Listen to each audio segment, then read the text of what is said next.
Bapiknya banyak ada naik dulu. Kau dapat mana kapalengan. Tak say jantung di lagunya. Indah sarupa orang nan lamoy. Jumpa lagi di Short Channel Aida. Terima kasih Anda telah setia bersama kami. Sebelum menonton demi kemajuan channel kita, kami harap Anda untuk like dan subscribe dulu. Dan jangan lupa tekan tombol notifikasi agar Anda tidak ketinggalan berita dari kami. Kami akan hadir untuk Anda dengan berita sejarah, budaya dan sosial kemasyarakatan. Saat ini kami akan menayangkan berita dengan judul Ibu-ibu Minangkabau membelikan negara pesawat RI-003. Sekitar tahun 1947 Bung Hatta dan beberapa staf beliau melakukan perjalanan dinas ke Bukit Tinggi. Perjalanan dinas itu terasa sulit karena harus menembus blokade Belanda, yang disebabkan oleh Perjanjian Linggarjati, yang menyebabkan wilayah Indonesia terkotak-kotak karena sebagian dikuasai Belanda. Bung Hatta harus menempuh perjalanan mobil untuk sampai di Bukit Tinggi, menembus blokade ketat penjagaan tentara Belanda. Di waktu Bung Hatta berpidato di lapangan kantin, Bung Hatta membakar rasa patriotisme rakyat Bukit Tinggi dan Agam. Beliau meminta semua rakyat untuk berjuang dan mempertahankan kemerdekaan dari rampasan Belanda. Di balik semua itu, beliau menyampaikan betapa sulitnya melakukan perjalanan dinas saat ini bagi seluruh pejabat pusat, karena jalan banyak yang diblokade Belanda. Terus kata Bung Hatta, satu-satunya jalan yang belum diblokade Belanda adalah jalur udara. Tapi masalahnya Indonesia belum punya pesawat penerbangan udara.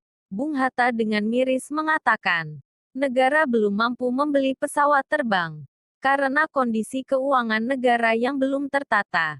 Mendengar hal tersebut, terbakarlah rasa nasionalisme rakyat Agam dan Bukit Tinggi. Mereka pun meneriakkan, Bung Hatta, jangankan harta, nyawa kami pun akan kami sumbangkan untuk negara.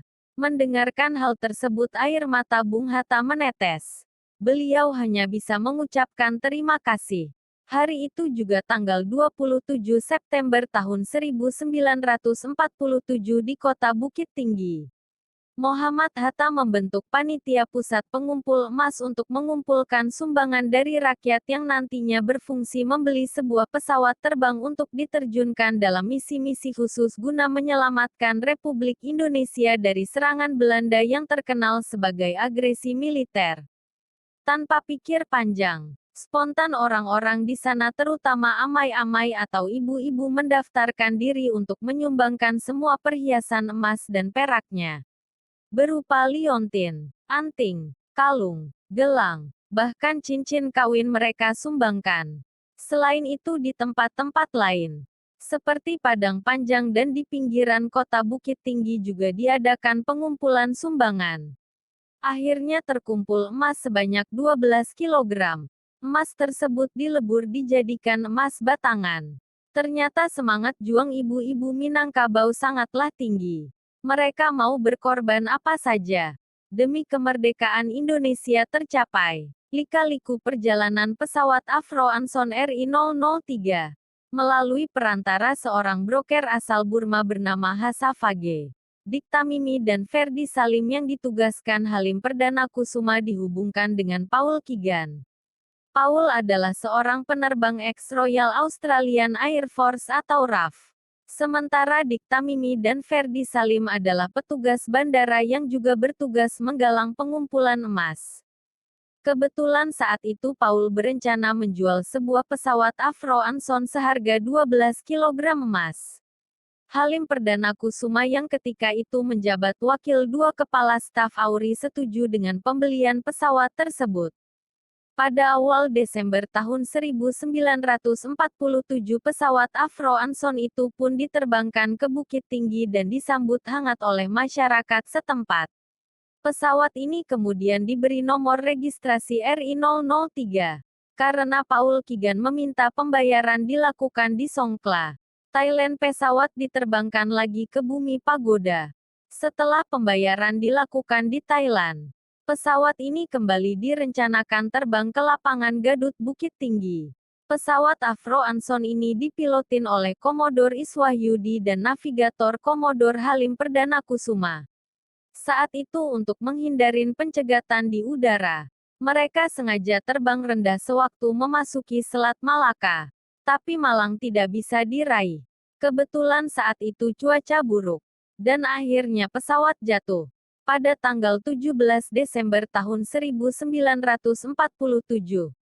Pesawat RI-003 dengan kode registrasi VBBY ditemukan jatuh di pantai Selat Malaka dekat Tanjung Hantu, Malaya. Jenazah Halim diketemukan namun jenazah Iswahyudi tak ditemukan sampai sekarang. Umur pesawat RI-003 yang dibeli dari patungan para kaum perempuan di Sumatera Barat memang tak begitu lama. Namun pesawat ini telah melahirkan dua pahlawan nasional, Iswahyudi dan Halim Perdana Kusuma. Nama Komodor Iswahyudi diabadikan di Lapangan Udara Malang. Sementara nama Komodor Halim Perdana Kusuma diabadikan di Lapangan Udara Jakarta. Mereka telah berjasa kepada bangsa dan negara. Khusus untuk Komodor Halim Perdana Kusuma. Kala itu, tugas untuk membangun AURI di Sumatera dipercaya kepada Komodor Muda Udara Halim Perdana Kusuma. Beliau sangat erat berhubungan dengan Panglima Besar Jenderal Sudirman. Pendapat dan sarannya tentang Angkatan Udara sering diminta oleh Jenderal Sudirman. Pemerintah menugaskan Halim ke Sumatera dan diangkat sebagai pejabat AURI di Komandemen Tentara Sumatera.